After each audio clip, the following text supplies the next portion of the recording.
Welcome back to Dark Horror Stories. In today's episode, I'm sharing 11 disturbing stories from the frozen backwoods of Wisconsin. These are tales of people who ventured into snow-buried forests and found something waiting in the cold that defied explanation. Make sure to hit that like and subscribe button and let me know where you're watching from in the comments. Story 1.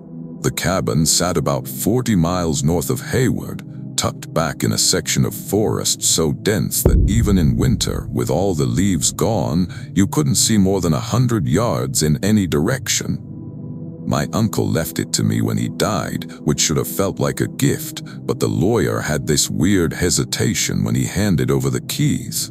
Said my uncle hadn't been up there in almost 7 years. Didn't say why. I was 32 and going through what my sister kindly called a rough patch, which was her way of saying I'd lost my job and my girlfriend in the same week. The cabin seemed like a good place to hide for a while, clear my head, maybe do some ice fishing if the lake was frozen solid enough. I drove up on a Thursday in late January. The snow that year was relentless, everything buried under at least 2 feet, the trees sagging with the weight of it. The driveway hadn't been plowed in years, so I parked my truck where the road ended and hiked the last quarter mile on snowshoes. My breath came out in thick clouds. The temperature was maybe 15 degrees, and every sound felt muffled, like the whole world had been wrapped in cotton. The cabin looked smaller than I remembered from childhood visits.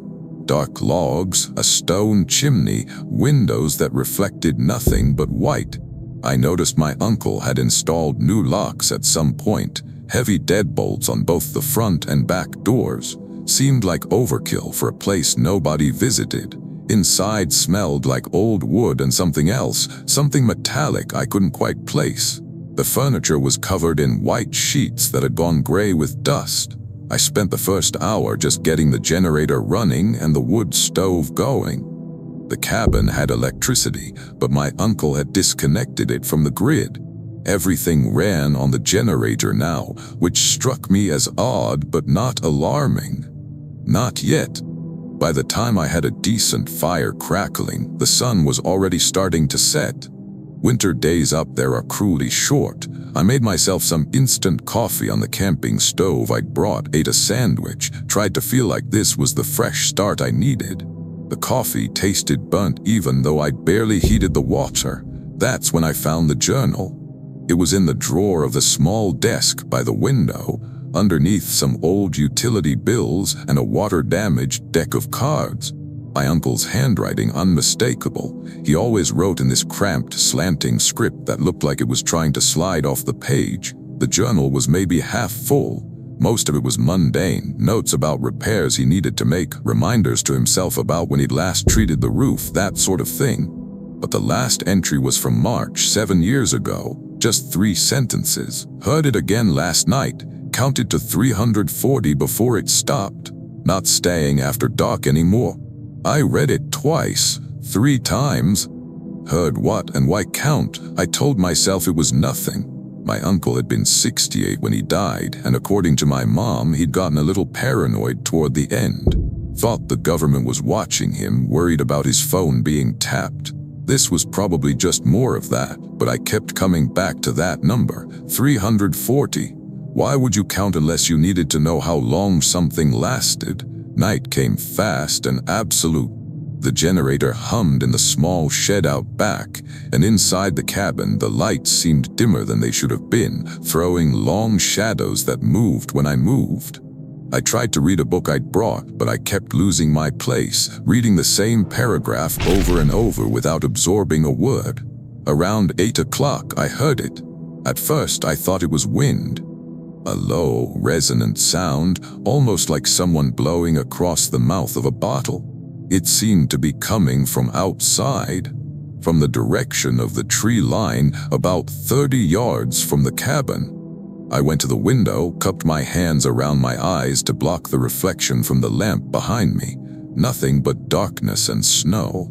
The sound continued, steady and rhythmic. Not quite a hum, not quite a moan, something in between. I stood there listening, and without really thinking about it, I started counting. 1, 2, 3. The sound didn't change in pitch or volume. It just went on and on, this low droning note that seemed to press against the windows. At 180, I felt the hairs on my arms stand up. At 240, my mouth had gone completely dry. At 310, I realized I was holding my breath. It stopped at 347. The silence that followed felt worse than the sound. I stayed at the window for another 10 minutes, but nothing moved out there. No wind, no animals. Just the pale expanse of snow glowing faintly under a half-moon. I tried to convince myself it was wind funneling through the trees in some weird way, or maybe ice shifting on the lake, even though the lake was a good mile east and I'd never heard of ice making a sound like that. I checked the locks on both doors, still secure, and added more wood to the stove even though it didn't need it. Sleep didn't come easy. I kept thinking about my uncle's journal entry, about why he'd stopped staying after dark. Part of me wanted to pack up and leave right then, hike back to my truck by moonlight, but the other part, the stubborn part that had always gotten me in trouble, refused to run from something I hadn't even seen. I must have dozed off sometime after midnight because I woke with a start to find the cabin pitch black. The generator had stopped. I grabbed my phone for light and checked the time, 3:47 a.m. That's when I heard the footsteps. They were directly above me on the roof. Not the scrambling of an animal. These were measured, deliberate. Step, pause, moving from the chimney end of the cabin toward the front. I sat up slowly, my heart hammering so hard I could feel it in my throat. The footsteps stopped directly over my head. For maybe 15 seconds, nothing. Then a scraping sound like something being dragged across the shingles. I wanted to go outside to see what was up there. But more than that, much more than that, I wanted to stay exactly where I was in my sleeping bag in the dark and pretend I hadn't heard anything. The scraping stopped. The footsteps resumed, moving back toward the chimney. Then they went silent. I sat there in the dark for what felt like an hour, listening. Eventually, the sky outside the windows began to lighten, that deep blue that comes right before dawn. I checked the generator and found nothing wrong with it. It had simply run out of fuel. I refilled it, got it running again, and as the lights came back on inside, the cabin felt normal again. Safe. But I couldn't shake the feeling that something had been up there, and that it had stopped directly over where I'd been sleeping, like it knew exactly where I was. I went outside as soon as it was fully light. The snow around the cabin was undisturbed, except for my own tracks from the day before. I walked around to where I could see the roof. There were no footprints in the snow up there. The roof was too steep for snow to accumulate, except in the valleys. But near the chimney, something had scraped away a patch of frost, leaving behind a clean spot about 3 feet across. In the center of that spot, someone had drawn a symbol with what looked like a fingertip, a circle with a vertical line through it and 2 smaller lines branching off at angles. I stared at it for a long time, feeling the cold seep through my boots. Then I went back inside, packed my things in under 10 minutes, and hiked back to my truck. I never went back to that cabin. Ended up selling it through the lawyer without ever visiting again. But sometimes, late at night when I'm trying to fall asleep, I catch myself counting, waiting to see if I'll reach 340 and wondering what happens if I do. Story 2. My girlfriend at the time, Bethany, had this idea that we needed to reconnect with nature. We'd been living in Madison for 3 years, and she'd gotten really into hiking and camping and all that outdoorsy stuff I'd never cared much about. But she was excited, and I wanted her to be happy, so when she suggested we spend a weekend camping in the Nicolet National Forest, I said yes. This was February, which should have been my first clue that this was a terrible idea. But Bethany insisted winter camping was magical and spiritual, and she'd bought all this expensive gear, 4-season tent, Sub-Zero sleeping bags, the works. We drove up on a Friday afternoon, parked at this trailhead about an hour west of 3 lakes, and hiked 2 miles into the forest. The snow was deep enough that we needed snowshoes, and the trail was barely marked. Just occasional blue tags nailed to trees, some of them so old the numbers had faded. Bethany had a GPS though, and a map printed from some website. She was confident, and that made me feel better. We found a clearing she liked around 4 o'clock and started setting up camp. The tent was complicated with all these poles and clips, and my fingers got numb even through the gloves. By the time we had everything secured and our sleeping bags laid out, the sun was already dropping toward the tree line. Bethany made hot chocolate on this little backpacking stove, and we sat on a log drinking it, watching the sky turn pink and orange. I remember thinking maybe she'd been right, maybe this was what we needed. The forest was absolutely silent, not even wind in the trees, just us and all that snow and the darkening sky. "It's perfect," Bethany said. She had this smile I hadn't seen in a while, and I felt a surge of warmth toward her that had nothing to do with the hot chocolate.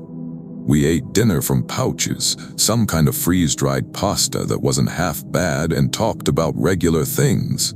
Her job, my classes. I was in grad school studying something I couldn't explain to most people. It felt normal. Good. Around 7:30, Bethany said she needed to use the bathroom. We dug a snow hole about 50 feet from the tent, behind some trees for privacy. She took the headlamp and trudged off through the snow. I stayed by the tent, trying to get a fire going in the little ring of stones we'd made, but the wood was damp and it wouldn't catch properly. Bethany was gone for maybe 5 minutes. When she came back, she wasn't smiling anymore. "There's something out there," she said. "What do you mean?" "I heard something while I was squatting.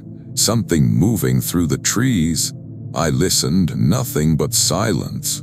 "Probably a deer," I said. "It didn't sound like a deer. It sounded like footsteps. Like someone walking." We were 2 miles from the trailhead and hadn't seen another soul all afternoon. The odds of someone else being out here seemed slim but not impossible. "Maybe another camper," I offered. Bethany shook her head. The footsteps stopped when I called out, like whatever it was waiting to see what I'd do. That made something cold settle in my stomach, but I tried to keep my voice light. "Well, you're back now. Whatever it was is probably gone." She didn't look convinced, but she didn't argue. We gave up on the fire and retreated into the tent. It was spacious enough that we could both sit up comfortably, and the sleeping bags were rated to -20, so even with the temperature dropping, we weren't uncomfortable.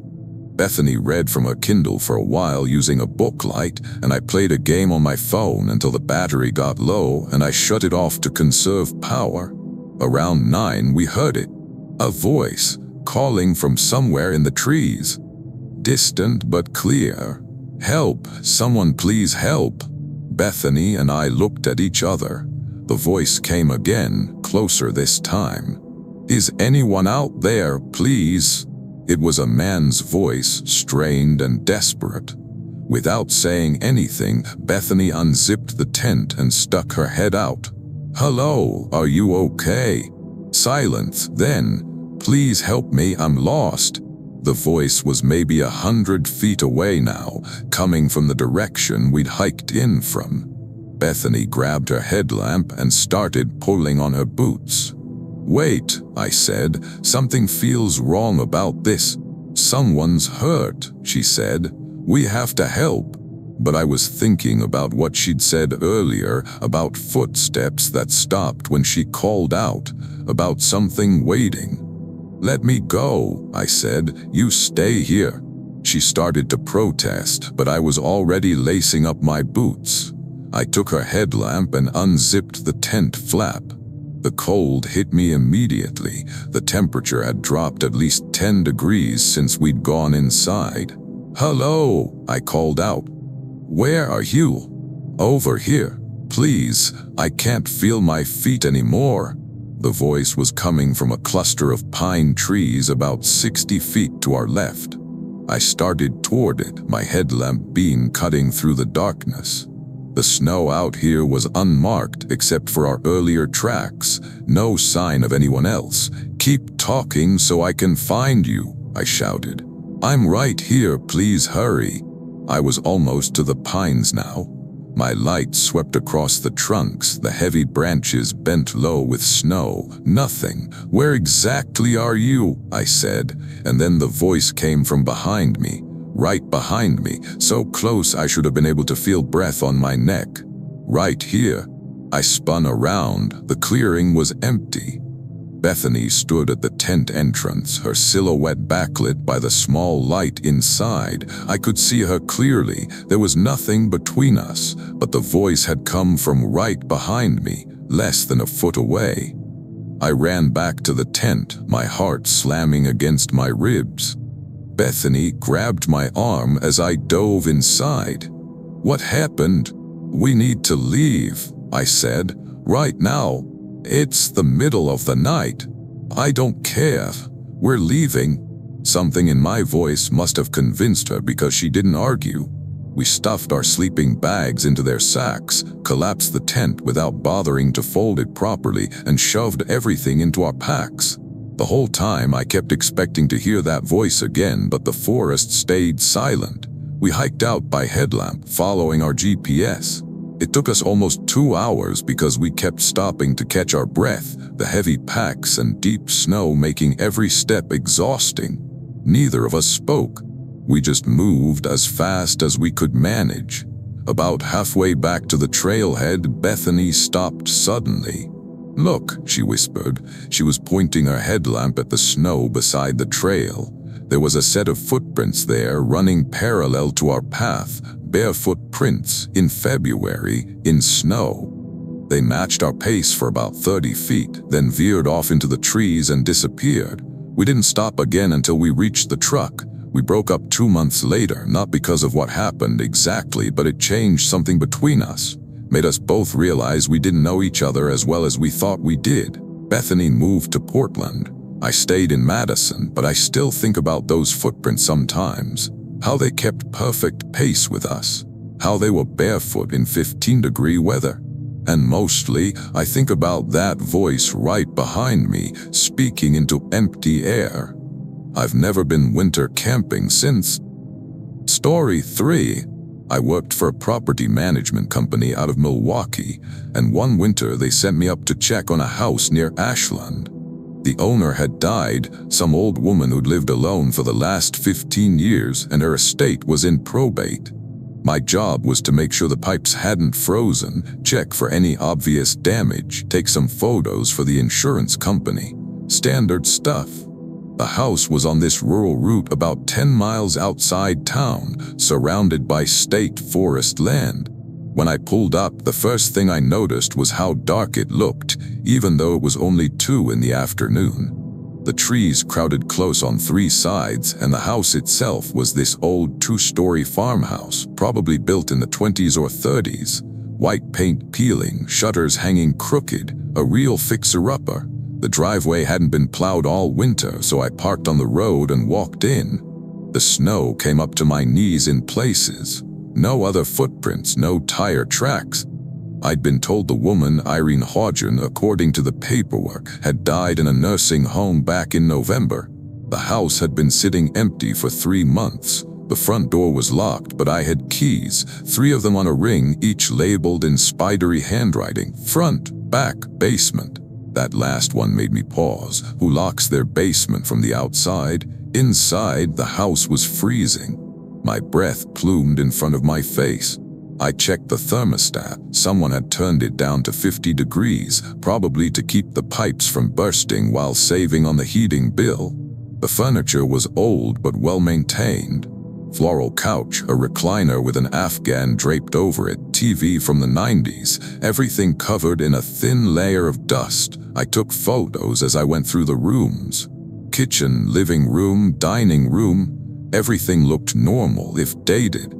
There was a calendar on the wall still showing October, and someone, presumably Irene, had marked doctor's appointments and what looked like bingo nights in shaky blue ink. Upstairs were 3 bedrooms and a bathroom. Two of the bedrooms were mostly empty, just a bed and a dresser in each. The third, the master, showed signs of recent occupation. The bed was made but rumpled, the nightstand cluttered with pill bottles and a water glass. I was about to head back downstairs when I noticed the door at the end of the hallway. It wasn't much different from the other doors, same white paint, same old-fashioned glass doorknob, but there was a piece of paper taped to it at eye level. In the same shaky handwriting as the calendar, someone had written, "Do not open, do not go down. The basement door." I stood there looking at that note for probably a full minute. My instructions were to check the whole property, including the basement, to make sure there was no water damage or structural issues. But something about that note made my stomach tight. I tried to tell myself it was probably just a warning about steep stairs or a low ceiling. Old people got worried about liability. Maybe Irene had been afraid of someone falling and suing the estate. I had the key. I was supposed to check the basement. I unlocked the door. The stairs descended into darkness. I found a light switch at the top and flipped it, but nothing happened. Bulb must have burned out. I pulled out my phone and used the flashlight function, started down the stairs. They were wood, old and creaky, no railing. The walls were bare stone, and as I descended, the temperature seemed to drop even further. By the time I reached the bottom, I could see my breath again, thick and white. The basement was unfinished, just a concrete floor and stone walls. It was mostly empty.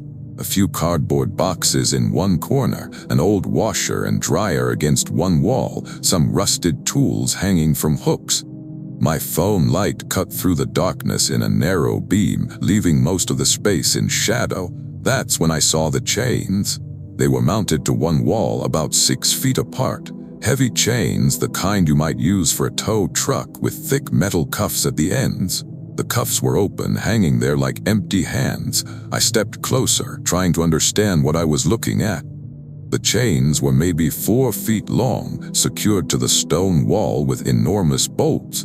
The cuffs were lined with something, fabric maybe or leather, like someone had tried to keep them from rubbing. There were scratches on the wall around the chains, deep gouges in the stone as if something had clawed at the wall for hours, days. I ran my fingers over them, feeling how they cut into the rock, and then I heard it, a scraping sound coming from the far corner of the basement.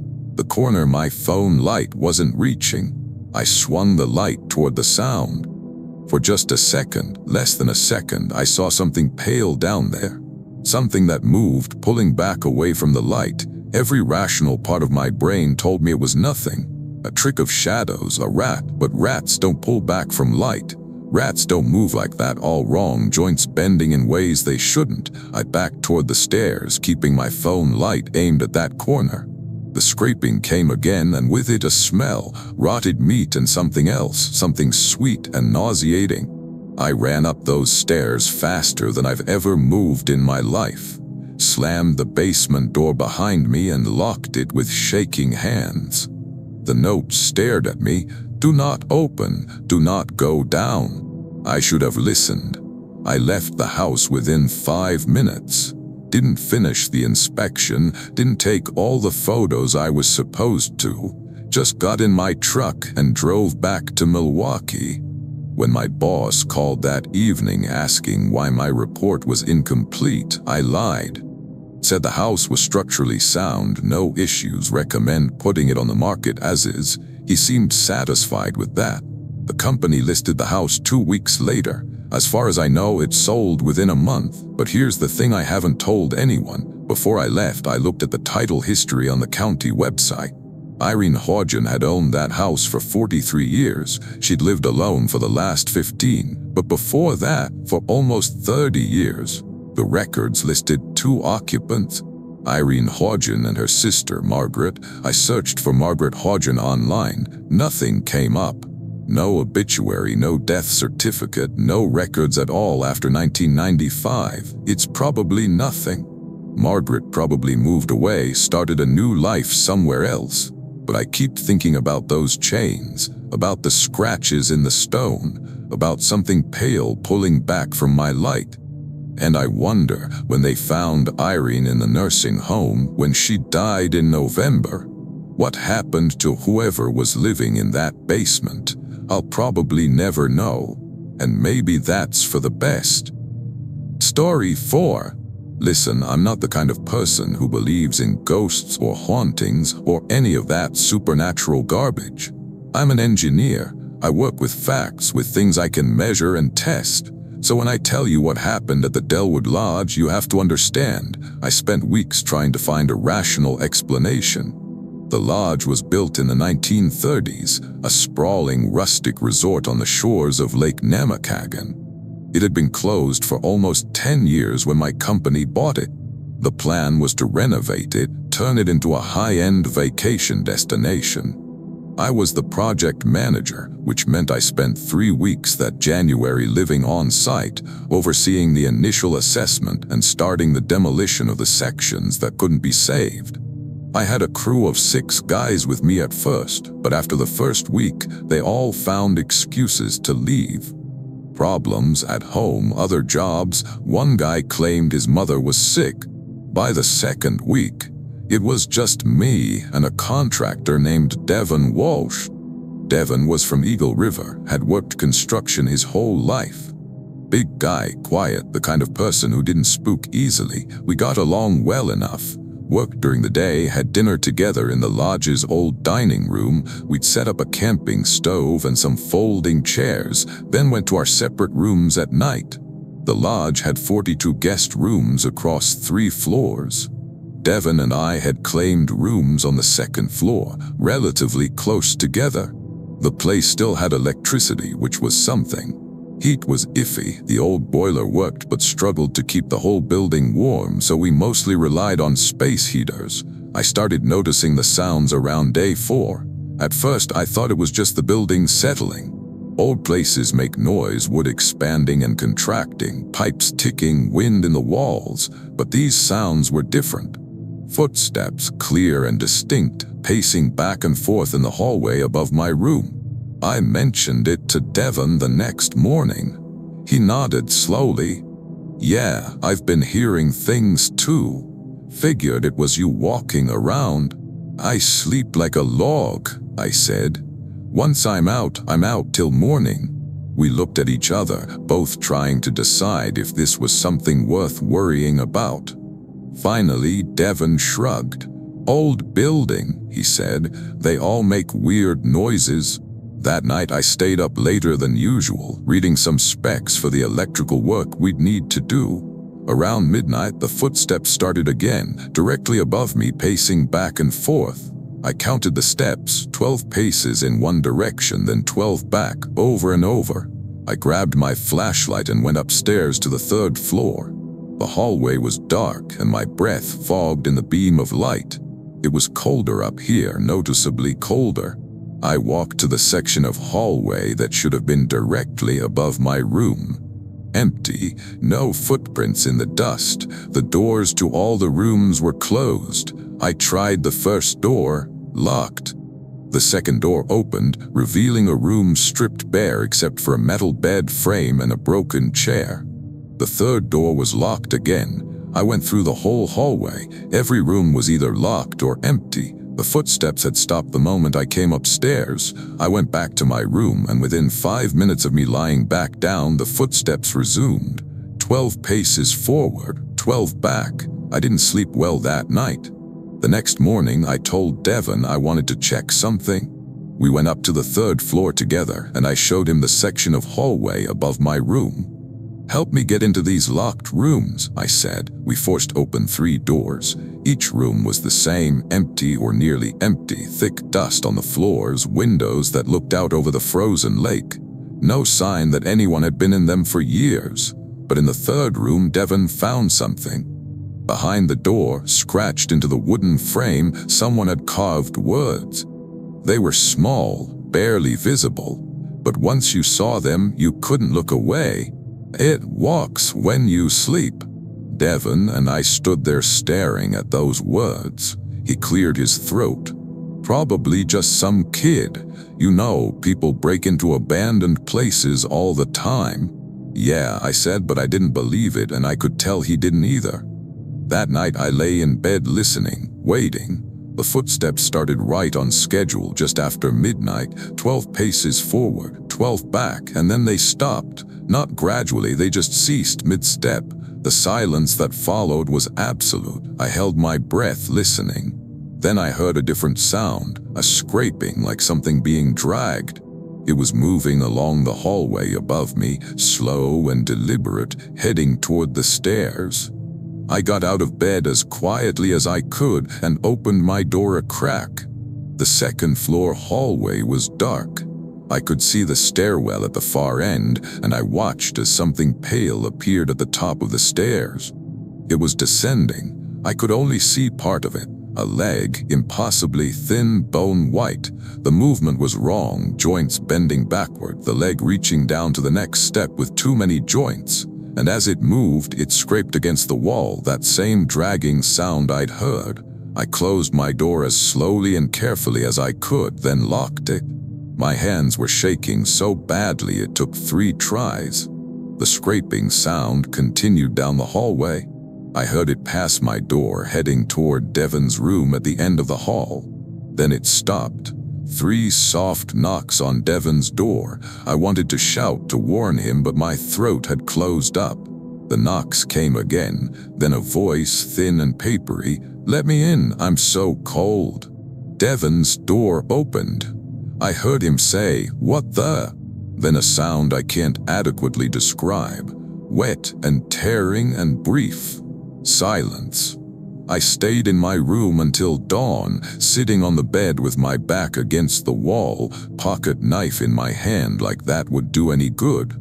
When the sun finally came up, I unlocked my door and looked out. The hallway was empty. Devon's door stood open. I walked down to his room. He wasn't there. His sleeping bag was torn open, long ragged tears running through the fabric.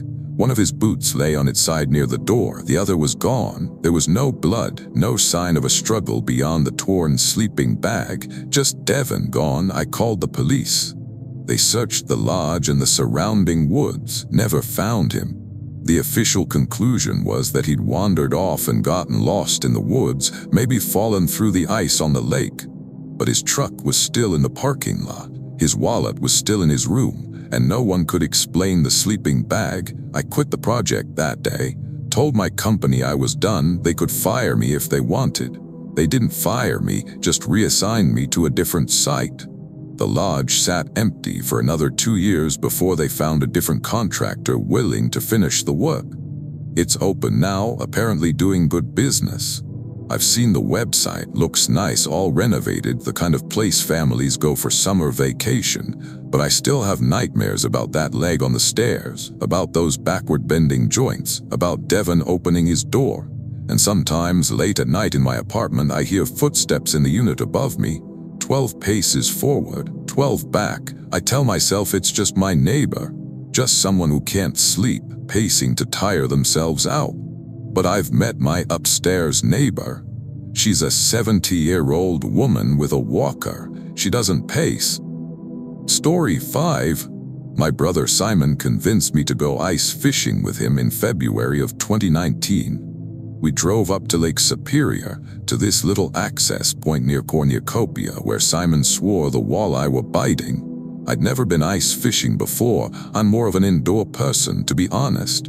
But Simon had just gone through a divorce and needed the company, so I said yes. We parked near the shore around 6 in the morning, still dark, the kind of cold that makes your eyes water. Simon had brought an old ice shanty that had belonged to our dad, just a simple wooden frame with canvas walls and a small stove. We dragged it out onto the ice on a sled, about a quarter mile from shore, and set up. The ice was solid, at least 2 feet thick. Simon drilled 2 holes with his auger while I got the small propane heater going. By the time the sun came up, we were sitting on 5-gallon buckets with our lines in the water, drinking thermoses of coffee that had gone lukewarm within minutes. "This is nice," Simon said. "We should do this more often." I agreed, even though I was already thinking about how cold my feet were, but it was nice to see him smiling again. We fished for a couple hours without catching much. Simon got one small perch he threw back. Around 9, he decided to drill a few more holes on the other side of the shanty. While he was outside, I heard my line make a sound, the reel clicking. I grabbed the rod, felt weight on the line. "Got something," I called out. Simon poked his head back in. "Reel it up." I started reeling, but whatever I'd caught was heavy, really heavy. The line kept going slack and then tight, like whatever was on the end was moving erratically. "Feels big," I said. Simon grinned. "Probably a pike. They get huge up here." I kept reeling. The line went tight and I pulled hard. Something white appeared in the hole, breaking the surface. Not a fish, a hand. Human-sized, paper white, fingers spread wide. I jerked back so hard I fell off my bucket and the rod clattered to the ice. The hand sank back down immediately, disappearing into the black water. "What the hell?" Simon said. We both stared at the hole. The line went slack. Whatever had been on the hook was gone. "Did you see that?" I asked. "I saw something," Simon said. He didn't sound like himself. His voice had gone flat, careful. "That was a hand, Simon, a human hand." "Can't be. Must have been a glove. Someone lost a glove and it got caught on your hook." But I'd seen fingers. I'd seen them move, spreading apart and then closing. Simon pulled up the line. The hook was empty, the bait gone, no glove, nothing. "We should call someone," I said. "And tell them what? That you hooked a glove?" "It wasn't a glove." Simon looked at me hard. "Maybe we should just pack it up, head back." I was more than ready to leave. We started collapsing the shanty, stuffing our gear into bags. The whole time I kept glancing at that hole in the ice, expecting to see something rise up again. That's when we heard the knocking. It was coming from beneath us, from under the ice. 3 slow knocks, pause, 3 more knocks. Simon and I froze. The knocking came again, moving now, tracking across the ice, following the path back toward shore. "Something under there," Simon whispered. "Could be shifting ice," I said, but I didn't believe it. The knocking continued, steady and rhythmic. Then it stopped directly beneath us. 3 knocks, right under my feet. I looked down. The ice was thick, opaque white, impossible to see through. But I had the overwhelming sensation that something was looking up at me, something just on the other side of that frozen barrier, staring up. "Run," Simon said. We grabbed what we could and ran, leaving the shanty, leaving half our gear. The ice was slick and I almost went down twice. Behind us, I could hear the knocking, keeping pace, following us. About 100 feet from shore, Simon grabbed my arm. "Stop," he hissed. I stopped, breathing hard. The knocking had ceased. Everything was silent. "Why'd you?" I started, but Simon pointed at the ice ahead of us. There were cracks, thin spiderweb fractures spreading across the ice between us and the shore. As we watched, they grew, spreading wider, the ice groaning under the strain. "Back up," Simon said, slowly. We stepped backward. The cracks kept spreading, following us. It was deliberate. I could see it happening, see the fractures reaching toward us like fingers.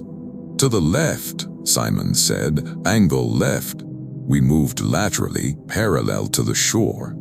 The cracks turned, adjusting, trying to cut us off. But there was a section of clearer ice to our left, and we made for it, walking as fast as we dared without running. The ice held.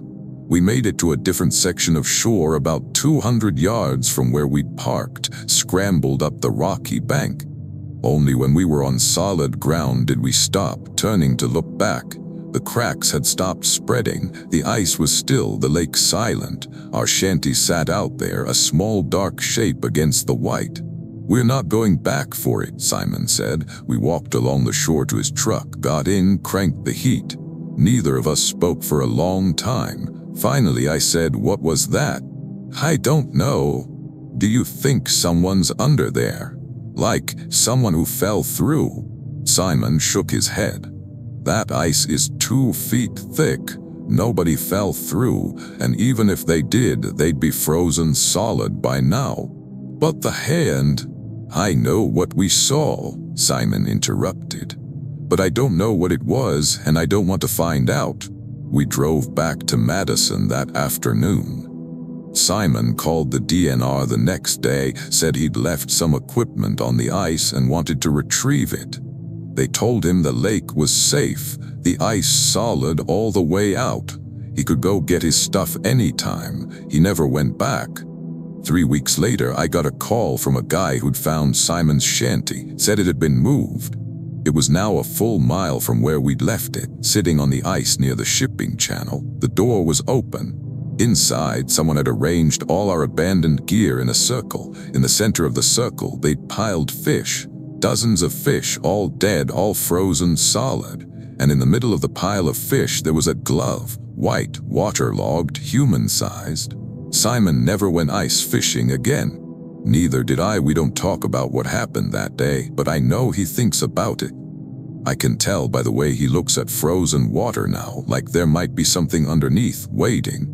I keep that image in my head sometimes, all that gear arranged in a circle, those fish piled up.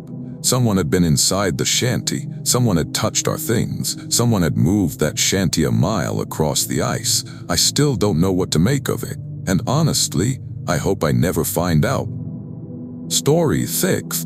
The old highway between Rhinelander and Tomahawk has this abandoned stretch that got bypassed when they built the new road in the 80s.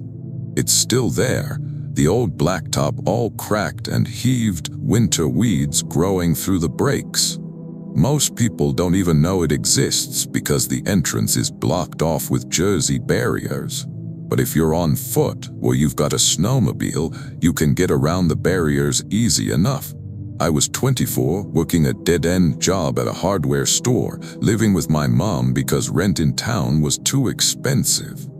My friend Kyle had just gotten a snowmobile, nothing fancy, a used Arctic Cat he'd bought off Craigslist, and we were always looking for places to ride where we wouldn't get hassled. Someone told Kyle about the old highway, said it was 5 miles of straight, empty road, perfect for opening up the throttle. We decided to check it out on a Saturday in January. We loaded the snowmobile into Kyle's truck and drove out there around noon. The day was overcast, temperature in the low 20s. The kind of day where the sky and the snow both look the same shade of gray and you can't tell where the horizon is. We pulled off onto the shoulder near where the old highway branched off. The Jersey barriers were covered in graffiti, mostly just names and dates, the usual stuff. We unloaded the snowmobile and Kyle fired it up. The engine roar sounded too loud in all that silence. "You want first drive?" Kyle asked. I shook my head. "You go." "I'll ride in back." We climbed on and Kyle accelerated around the barriers onto the old highway. The road surface was buried under about 6 inches of snow, but underneath you could feel the pavement solid and flat. Kyle opened the throttle and we shot forward. The highway ran straight as a ruler through the forest.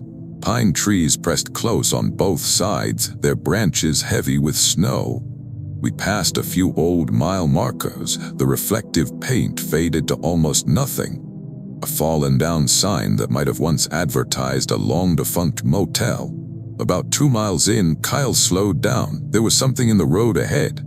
As we got closer, I could see it was a car, or what was left of one. An old sedan, maybe from the 60s or 70s, sitting perpendicular across both lanes. The tires were flat, windows broken, body rusted to hell.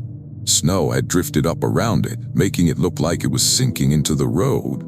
Kyle pulled up alongside it and killed the engine. In the sudden silence, I could hear wind moving through the trees. "That's been here a while," Kyle said. I climbed off the snowmobile and walked closer. The car's doors were all open, hanging at wrong angles. The interior was gutted, seats torn out, dashboard stripped. Broken glass crunched under my boots. There was something written on the hood in spray paint, the letters faded but still legible. "No further." "Helpful," I said. Kyle laughed, but it sounded forced. "Come on, let's keep going. We've got 3 more miles of road." We got back on the snowmobile, maneuvered around the car, and continued. But the afternoon felt different now, darker even though the light hadn't changed. The trees seemed to lean in closer over the road. About a mile past the car, we found the first boot. It was sitting in the middle of the road, upright like someone had just stepped out of it and walked away. A work boot, brown leather, relatively new looking. No snow inside it. It hadn't been there long. Kyle stopped the snowmobile. We both stared at the boot. "Where's the other one?" I said. We looked around. No second boot, no footprints in the snow, just that one boot sitting there. "Maybe it fell off someone's sled," Kyle suggested. "Who drives a snowmobile with unlaced boots?" He didn't have an answer for that. We kept going, slower now. Both of us were uneasy, though neither wanted to admit it. We found the second boot about a quarter-mile later. This one was on its side at the edge of the road, half buried in a drift. Same brand, same size, had to be from the same pair. "Okay, this is weird," Kyle said. "Let's turn around. We're almost to the end of the road. Might as well see what's there." I should have insisted we go back, but I didn't want Kyle to think I was scared, so I just nodded and we continued. The road ended abruptly about half a mile later, not at an intersection or anything. It just stopped, the pavement broken off in a jagged line with forest beyond, like someone had started building the highway and then just quit. There was a building there, or the ruins of one. It might have been a gas station once or a rest stop, hard to tell. The roof had collapsed, the walls were mostly gone, just the concrete pad remaining and some rusted metal framework. In the center of the pad, someone had built a cairn, a pile of stones stacked about 4 feet high. Stuck in the top of the cairn was a stick, and hanging from the stick was another boot. This one was old, rotted, the leather cracked and green with mold. It swayed slightly in the wind. Kyle and I sat on the snowmobile staring at it. "What the fuck?" Kyle said quietly. I was about to suggest we leave when I heard it, a sound from the forest behind the ruins, branches breaking, something moving through the trees coming closer. "Start the engine," I said. Kyle turned the key. The engine turned over once, twice, then died. "Come on," he muttered, trying again. The sound in the forest was getting closer. I could see branches moving, snow falling from the pines. Whatever was coming was big. "Kyle, I'm trying." The engine caught, roared to life. Kyle gunned it, spinning the snowmobile around. We accelerated back the way we'd come, but I couldn't stop myself from looking back. Something emerged from the trees. It was tall, maybe 8 feet, hard to judge distance, and it moved wrong, all its limbs too long, joints bending in ways that made my eyes hurt to follow. Its skin was the color of old bark, and it didn't so much walk as it flowed, pouring itself forward, and it was fast. "Go!" I screamed, and Kyle opened the throttle all the way. The snowmobile shot forward. I wrapped my arms around Kyle's waist and pressed my face against his back, too terrified to watch. I could hear something behind us, a sound like wood scraping on wood, rhythmic and rapid, keeping pace. We passed the second boot, the first boot, the rusted car. The scraping sound was right behind us now. I could feel the vibrations through the snowmobile seat. Then we were around the Jersey barriers, back on the modern highway, and the sound stopped. Kyle didn't slow down until we reached his truck. We loaded the snowmobile in record time, hands shaking, not speaking. As we were pulling away, I looked back at the old highway entrance. There was something standing just beyond the barriers, too far away to see clearly, but tall, very tall, watching us leave. We never went back. Kyle sold the snowmobile a month later, said he was done with it. I didn't ask why, but I think I knew. And sometimes, late at night, I think about those boots. How they were arranged, one after another, leading down that abandoned road. Like markers, like warnings, or like bait. Story 7. My cousin Paige inherited a hunting cabin from our grandfather. This was January of last year. She called me up and asked if I wanted to drive up with her to check it out, maybe clean it up a bit before she decided whether to sell it or keep it. I hadn't seen Paige in a while. She'd been living in Chicago, working in marketing or something, and I thought it might be nice to catch up. Plus, I was curious about the cabin. I'd heard stories about it my whole childhood, but had never actually been there. We drove up on a Thursday, meeting at a gas station in Park Falls and then caravanning north from there. The cabin was another 40 minutes past town, down a series of increasingly narrow dirt roads that had been roughly plowed but were still treacherous with ice. When we finally pulled up, I understood why our grandfather had loved this place. It was completely isolated, surrounded by dense forest, with a small frozen creek running past the property.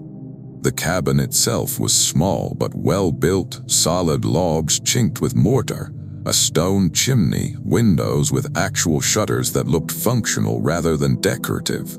Paige had the key, an old skeleton key that looked like something from a movie. Inside, the cabin was surprisingly clean. Our grandfather had been meticulous about his things, and even though he'd been dead for 6 months, everything looked maintained. 2 rooms, a main living space with a kitchenette and wood stove, and a smaller bedroom with a single bed and a dresser. "It's cute," Paige said. "Cozy." We spent the afternoon going through the cabin, cataloging what was there, mostly just basic furniture and hunting gear.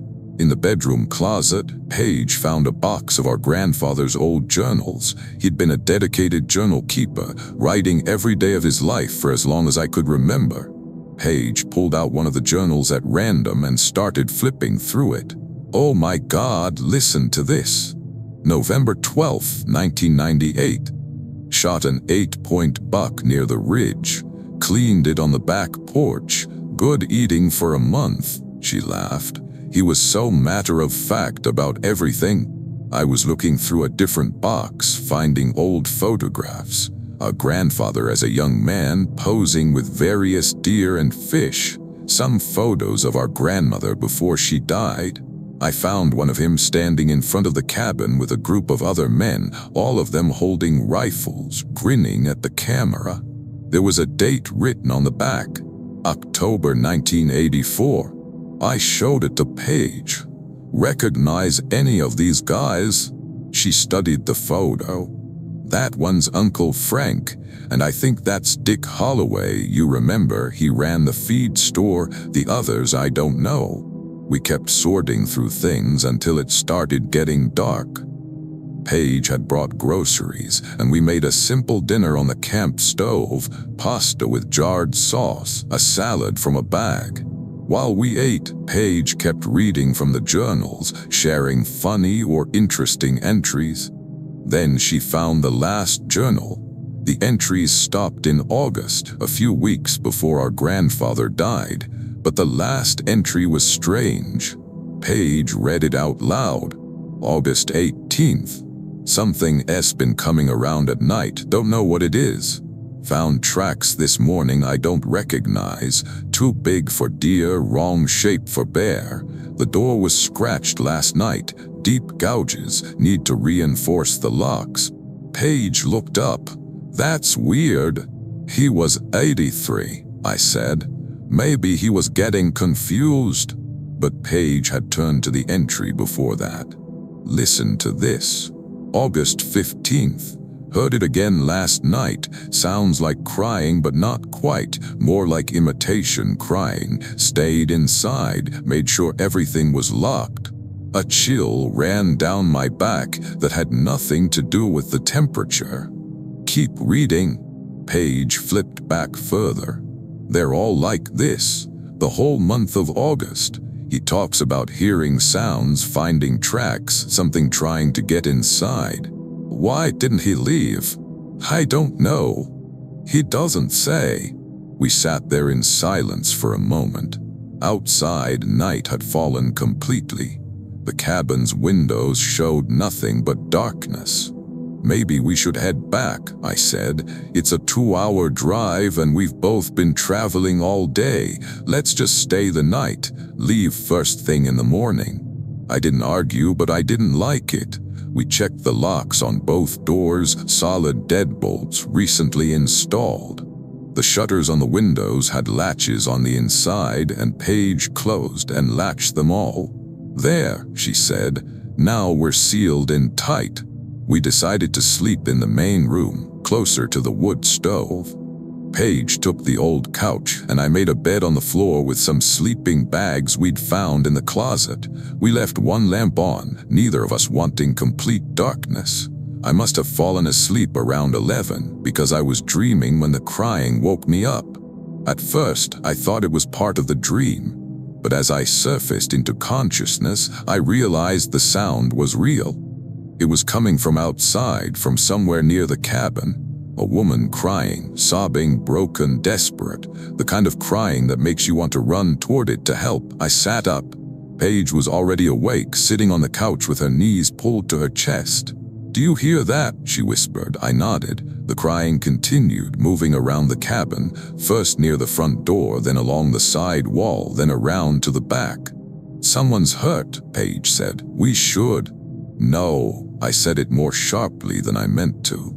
"Read your grandfather's journal. He said it sounds like imitation crying. But what if someone actually needs help?" The crying stopped. In the silence that followed, we both held our breath. Then came the scratching. It started at the front door. Long, slow scrapes like nails dragging down the wood. 3 scratches, then a pause. 3 more scratches. "Oh my God," Paige breathed. The scratching moved to the window beside the door. We could hear it on the shutters, that same deliberate pattern. 3 scratches, pause, 3 scratches, then it spoke. "Let me in." The voice was thin, righty, wrong. It sounded like a woman, but also like someone who had learned to speak by only ever hearing recordings. "Please, I'm so cold. Please let me in." Paige and I looked at each other. Every instinct screamed at me to stay silent, not to respond, not to let whatever was out there know we were listening. The voice came again, right at the window we were facing. "I know you're in there. I can hear your breathing." The scratching resumed, faster now, more frantic. It moved from window to window, door to door, circling the cabin, and with it that voice, sometimes crying, sometimes pleading, sometimes, worst of all, laughing. It went on for hours. We sat frozen, not speaking, barely moving. The wood in the stove burned down and the cabin grew cold, but neither of us wanted to get up to add more logs. Sometime around 4 in the morning, it stopped. The scratching, the voice, all of it just stopped. We waited. Dawn came slowly, the darkness outside the shutters gradually turning gray.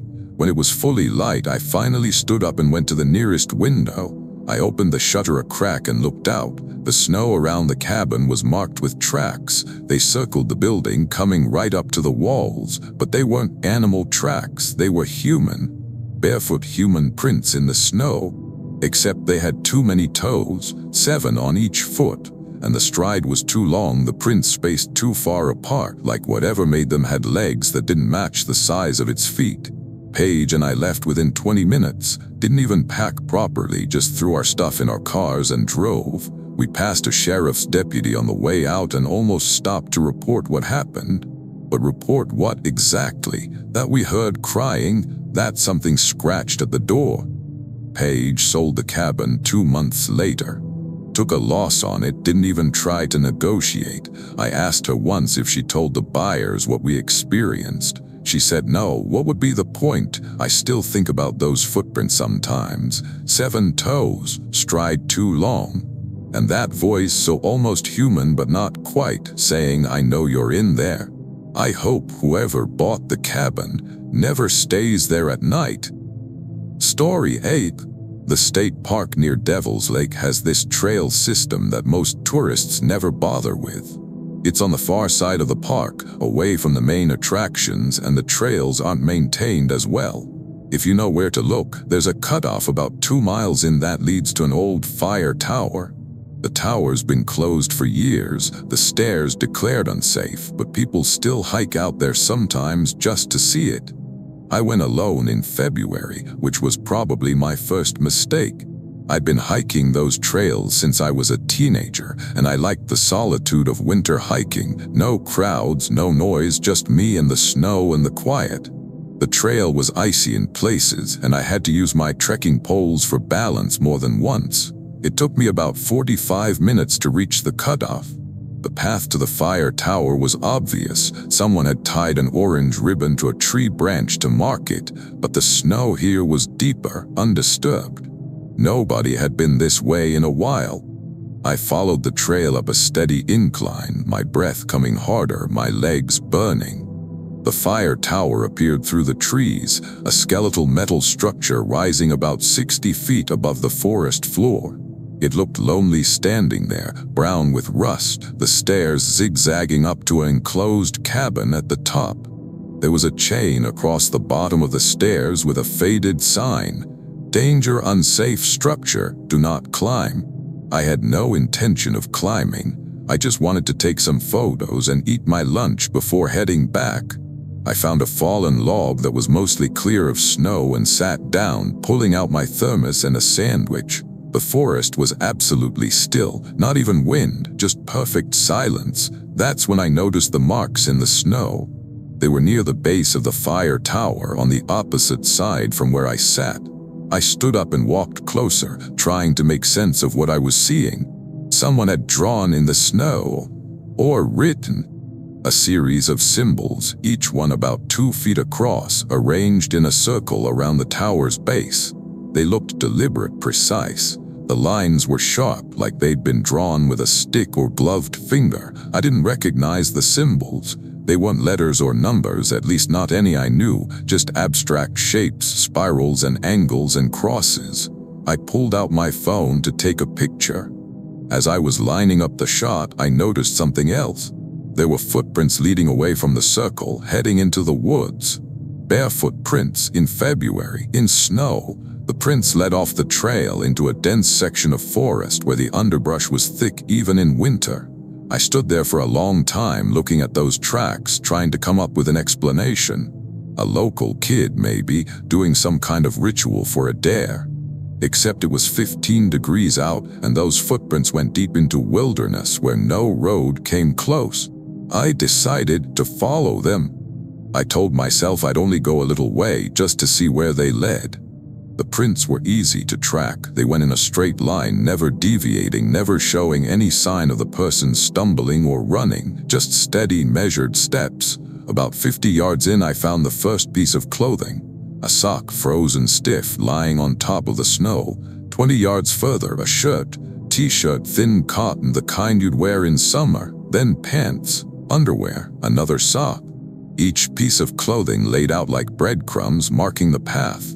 And the footprints continued, going deeper into the forest. I should have turned back. I knew I should have turned back, but I kept going, some morbid curiosity driving me forward. I had to know where these prints went. The forest got darker, the trees crowding closer. The footprints were starting to show something new, smudges in the snow on either side of them, like the person had been dragging their hands as they walked. Then the prints stopped. They just ended in the middle of a small clearing. The last print was clear and complete, but beyond it nothing. No continuing tracks, no sign of where the person had gone, just undisturbed snow stretching away in all directions. I stood in the clearing, turning in a slow circle. The silence felt oppressive now, weighing on me. That's when I heard the breathing. It was coming from above me, from the trees. I looked up. The branches were dense, interlocking, heavy with snow. I couldn't see anything. But the breathing continued, slow, deliberate, loud enough to hear clearly. Something was up there, something big enough to breathe that loudly. I backed away slowly, not taking my eyes off the canopy. The breathing followed, moving from tree to tree. I could see branches shifting, snow falling in small cascades. I turned and ran. The forest seemed to grab at me, branches catching my jacket, roots trying to trip me. I could hear the breathing behind me, above me, keeping pace. And underneath it, a new sound, a clicking like someone rapidly tapping wooden blocks together. I burst out of the tree line near the fire tower, gasping, my heart slamming in my chest. I didn't stop running until I was back on the main trail, back where the path was clear and open. I made it to my car in what must have been record time. Sat there with the doors locked, heater blasting, trying to calm down. I thought about calling someone, the park rangers, the police. But what would I say? I followed some footprints and heard breathing. I drove home instead, tried to forget about it. Told myself I'd overreacted, that it was probably just an animal in the trees, that the barefoot prints had a rational explanation I wasn't seeing. But a week later, I heard on the news that park rangers had found a body near Devil's Lake, a man in his 30s dead from exposure. They found him at the base of the old fire tower, frozen solid. He was completely naked. The rangers said he'd probably been mentally ill, had wandered off the trail in some kind of episode. Happens sometimes, apparently. People with hypothermia sometimes undress right before they die, something about the brain misfiring, making them feel too hot. But they found him at the base of the tower, where I'd seen the symbols drawn in the snow, and the news report said he'd been dead for at least 2 weeks. The snow had preserved the body, which means when I was there, when I followed those footprints, when I found that clothing, he was already dead. Already frozen at the base of the tower. So whose footprints did I follow, and what was breathing in the trees? Story 9. I used to deliver propane to rural homes, one of those jobs nobody thinks about until their tank's empty and they're freezing. Most of my customers were pretty remote, farms, cabins, houses at the end of long driveways. You get used to being alone, driving country roads, dealing with the cold. There was this one address I got sent to in late January. Brand new customer, which was unusual for that time of year. Most people set up service in the fall. The address was for a place way out past Mariel, down a county highway and then onto what the GPS called a road, but was really more of a gravel track. The house, when I finally found it, looked abandoned. Old 2-story farmhouse, white paint gone gray, porch sagging. There was smoke coming from the chimney though, so someone was home. I pulled my truck into the driveway and checked the work order. Tank was supposedly around back. I grabbed my clipboard and walked around the side of the house. The propane tank was there, old and rusted but functional. I was checking the gauge when I heard the back door open. "You the propane guy?" I turned. There was a woman standing on the back step, maybe 40, wearing about 5 layers of sweaters and a blanket wrapped around her shoulders. She looked exhausted, dark circles under her eyes. "Yes, ma'am, looks like you're pretty low. I can fill you up right now if—" "Please," she interrupted. "As fast as you can." There was something in her voice that made me uneasy. Not aggressive, not rude, just desperate. "No problem, give me about 15 minutes. I started the fill process, hooking up my hose to her tank. The woman went back inside but didn't close the door. She stood in the doorway watching me work. I tried not to let it bother me. Some customers like to watch, make sure you weren't ripping them off or whatever. About halfway through the fill, I heard a sound from inside the house. A thump, like something heavy falling. The woman's head snapped toward the interior. "Is everything okay?" I called out. "Fine," she said, but she'd gone pale. "Just finish, please." Another thump, then another. Rhythmic, coming from somewhere above, from the second floor. "Ma'am, do you need me to?" "Just finish the tank." Her voice cracked. "Please." I worked as fast as I safely could, my hands shaking a little now. The thumping continued, steady and deliberate, and underneath it I could hear something else. A dragging sound like furniture being moved across a floor. The woman was crying now, tears running down her face, but she wasn't making any sound, just standing there in the doorway wrapped in her blanket, crying silently. I finished the fill, disconnected my hose, wound it back up. "All set," I said. "You're good for—" "How much?" I told her. She disappeared inside for a moment, came back with a handful of cash, exact amount, like she'd counted it out beforehand. She practically threw it at me. "Go," she said. "Please, just go." I hesitated. "Ma'am, if you're in some kind of trouble." The thumping stopped. In the silence that followed, I heard a door open upstairs, then footsteps on the stairs. Slow, heavy footsteps coming down. The woman's eyes went wide. "Go," she hissed. "Now." I went. I walked fast to my truck, trying not to run, trying not to look like I was fleeing. But as I opened the truck door, I glanced back at the house. The woman had shut the back door, but in the second-floor window, directly above where I'd been working, there was a face. It was pressed against the glass, pale and smudged. The features were wrong, eyes too far apart, mouth too wide, and it was smiling. The biggest smile I've ever seen, stretching from ear to ear. I got in my truck and drove away. Didn't speed, didn't panic, just drove at a normal pace until I was back on the county highway.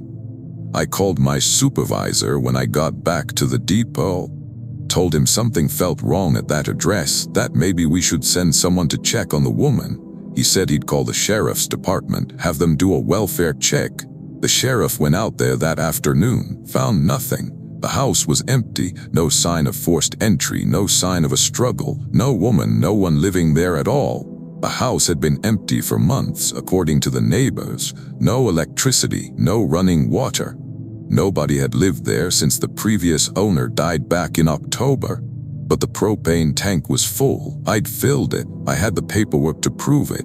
And when I checked my cash at the end of my shift, the money the woman had given me was there.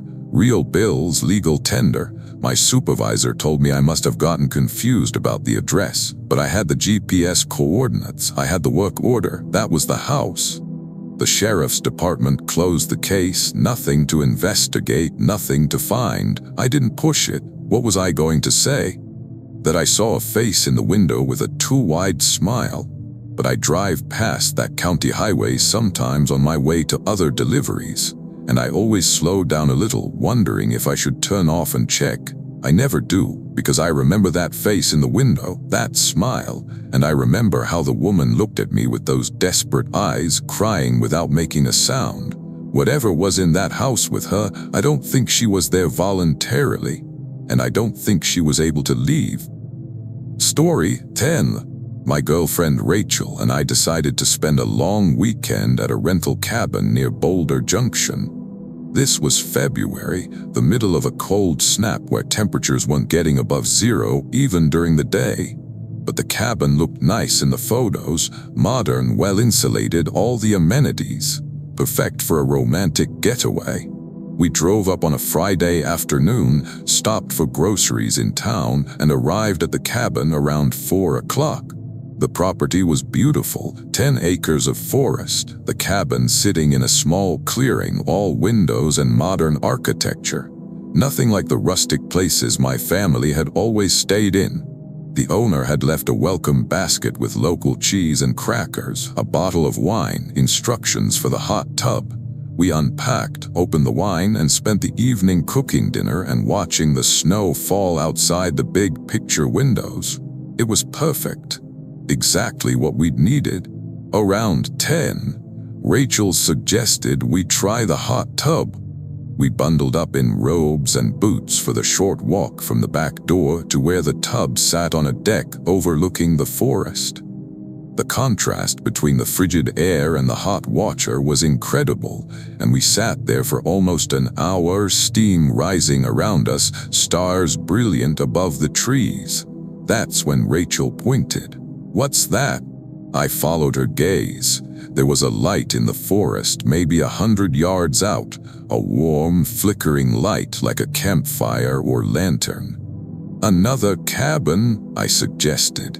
The owner said this property was completely private, no neighbors for half a mile. We watched the light. It wasn't moving, just sitting there in the dark forest, steady and warm-looking. "Maybe it's a hunter's camp," I said. We got out of the hot tub and went inside. Rachel kept looking out the back windows at the light. "It's weird," she said. "Why would someone be camping in this cold?" I didn't have an answer. We went to bed around midnight, and I forgot about the light. Until Rachel woke me at 3 in the morning. "Ethan," she whispered, "someone's outside." I sat up groggy. "What?" "Listen." I listened. At first I didn't hear anything. Then footsteps, crunching through snow, walking around the cabin. I got out of bed and went to the window. The motion sensor lights the owner had installed around the property should have been turning on, but they were. Everything was dark, but I could definitely hear someone walking out there, circling the cabin. "Should we call the police?" Rachel asked. "And tell them what?" "Someone's walking outside." But even as I said it, I was reaching for my phone. No signal. I checked Rachel's phone, same thing. No bars. "The owner said cell service was spotty," Rachel said. "There's a landline in the kitchen." We crept out of the bedroom together. The cabin was dark, just ambient light from the snow outside filtering through the windows. The footsteps continued, steady and rhythmic. They'd pass the front door, move along the side of the cabin, around the back, then return to the front. Over and over, I picked up the landline, dead, not even a dial tone. "Okay," I said. "Okay, we're probably fine. It's probably just, I don't know, an animal." "Animals don't walk in circles," Rachel said. The footsteps stopped. We both froze, waiting. Then came the knocking, 3 deliberate knocks on the front door. Rachel grabbed my arm. We stood in the kitchen, staring at the door. The knocking came again. 3 knocks, pause, 3 knocks. "Don't open it," Rachel whispered. I had no intention of opening it. We waited, holding our breath. A voice from outside, muffled by the door. "Help me, please, I'm lost."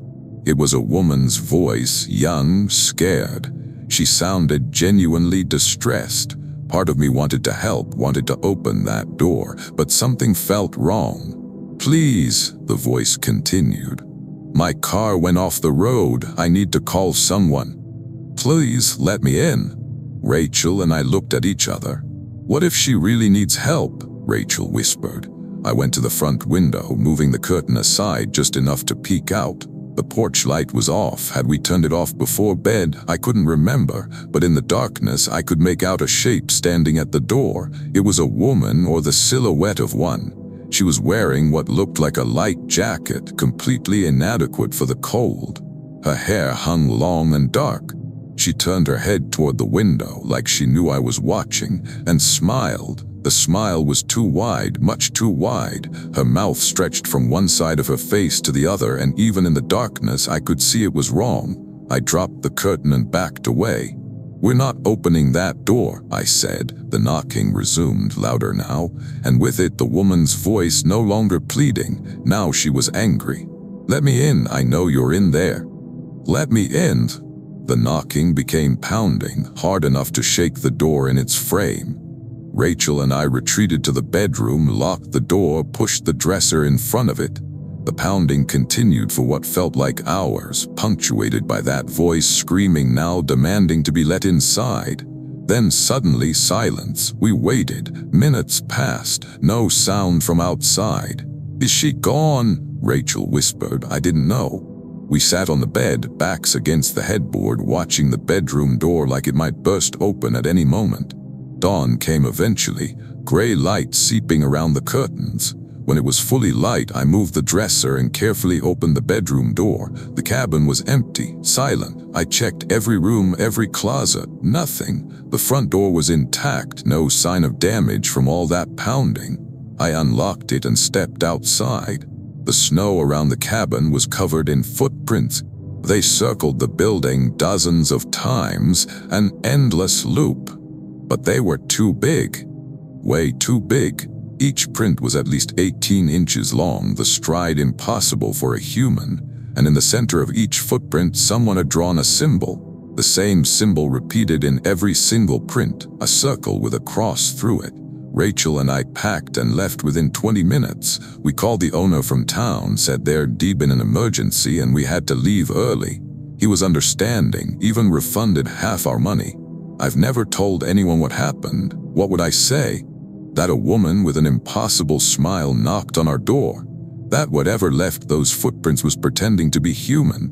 Rachel and I broke up 2 months later, not because of what happened, at least not directly, but it changed things, made us both realize how fragile safety is, how thin the barrier between normal and nightmare.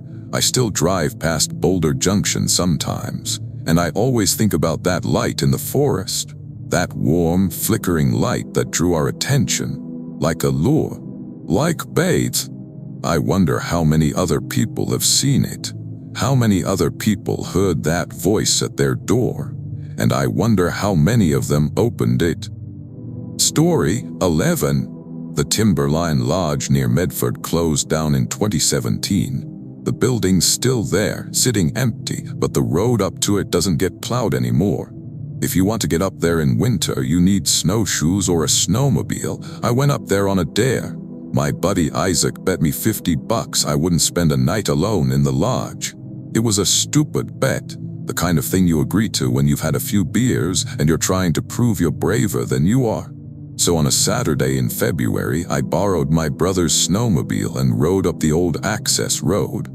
It took about 45 minutes, the machine struggling through drifts in places. The lodge appeared through the trees around noon, a big sprawling building, 3 stories, probably had 40 rooms back when it was operational. All the windows were dark. I'd brought a backpack with supplies, sleeping bag, food, water, headlamp, a paperback book.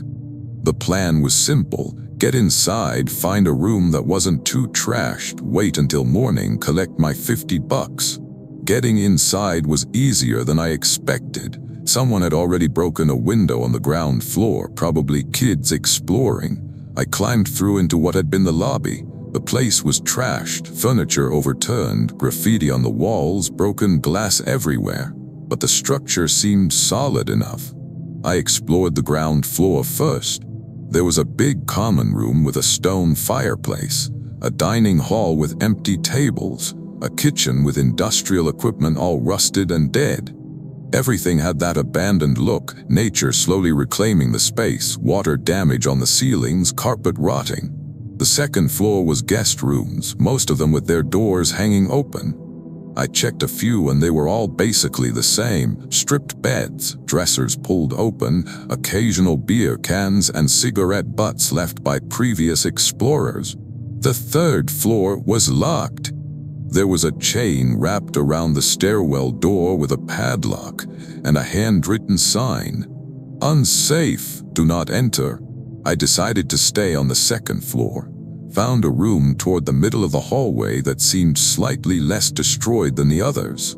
The door had a lock that still worked, which made me feel better. I set up my sleeping bag on the bare mattress, laid out my supplies, tried to get comfortable. It was only 2 in the afternoon. I had a long wait ahead of me. I read my book for a while, ate some granola bars, watched the light outside the window slowly fade. By 5 o'clock, it was getting dark. By 6, it was full night. That's when I started hearing the sounds. At first, it was just normal building noises, creaks and groans, wind in the walls. But around 7, I heard footsteps in the hallway. Clear, distinct footsteps, walking past my door. I sat up on the bed, listening. The footsteps continued down the hall, away from my room. Then they stopped. A door opened somewhere, then closed. I told myself it was another explorer, someone else checking out the abandoned lodge, but a voice in my head asked, who else would be up here at night? In winter, I got up and quietly unlocked my door, opened it a crack. The hallway was dark, but I had my headlamp. I shone it down the corridor. Nothing. All the doors were in the same positions they'd been before, some open, some closed. No one there. I closed my door, locked it again, sat back down on the bed. The footsteps resumed. This time they were coming back toward me, slow, deliberate steps. They stopped right outside my door. I held my breath, waiting. A knock, 3 soft knocks. "Hello," I called out. "Someone there?" No answer, but I could hear breathing on the other side of the door. Slow, steady breathing. "Look, if you're trying to scare me, it's not funny." The breathing continued. Then a voice, barely above a whisper, let me in. It was a child's voice. Young, maybe 6 or 7 years old, a little boy. "Where are your parents?" I asked. "Let me in, I'm cold." Every instinct told me not to open that door, but it was a kid. A kid alone in an abandoned building in winter. What was I supposed to do? I reached for the lock, my hand was shaking. Then I heard another sound from above, from the third floor. A loud bang like a door slamming, then dragging sounds, something heavy being pulled across a floor. The breathing outside my door stopped. The child's voice came again, but different now, strained, afraid. "Don't let it find me, please." Then footsteps running away down the hall. The little boy, or whatever it was, fleeing. The dragging sound from above grew louder. It was moving toward the stairs, toward the chain door. I heard the chain rattle, then snap. The third floor door slammed open. Something came down the stairs. I could hear it, a wet, sliding sound mixed with footsteps that had too many legs. The rhythm was wrong, too many points of contact with the floor. It reached the second floor, paused, then started moving down the hallway toward my room. I looked around frantically. The window, I ran to it, tried to open it, stuck, painted shut or frozen. I grabbed the chair from the corner and swung it at the window. The glass shattered, cold air rushing in. The thing in the hallway was at my door now. I could hear it breathing, thick, labored breathing that sounded liquid. The doorknob turned. The lock held, but the door started to bow inward, like something was pressing against it with enormous force. I grabbed my backpack and dove through the broken window onto the roof of the first floor. Landing hurt, I hit hard, rolled, felt something twist in my ankle, but I scrambled to the edge and dropped into a snow drift below. I ran for the snowmobile, not looking back. Got it started on the second try and gunned it down the mountain. I rode faster than was safe, taking turns too sharp, not caring. I made it back to town just after 9 p.m. Isaac was at the bar where we'd made the bet. He laughed when he saw me, disheveled and panicked. "You lasted what, 7 hours? Pay up." I told him what happened. He thought I was making it up, trying to get out of the bet. Maybe I was. Maybe I panicked over nothing, let my imagination run wild in an empty building. But 2 weeks later, the local news ran a story. Someone had called in a tip about Timberline Lodge, said there might be squatters living there. The sheriff's department sent deputies to check it out. They found something on the third floor. The news didn't give details, just said it was human remains, possibly multiple victims. Investigation ongoing. They arrested the owner of the lodge. Turns out he'd been using the building for something before it closed. The details never came out publicly. The whole thing got sealed in court. But I read one article that mentioned the deputies who found the remains. It quoted one of them off the record. Whatever happened up there, some of those remains were arranged, like they'd been posed. I never told anyone about the child's voice at my door, about the sound of something coming down from the third floor. But I think about it sometimes, about that kid running down the hallway, scared, trying to hide, and I wonder if he was ever real or if he was something else.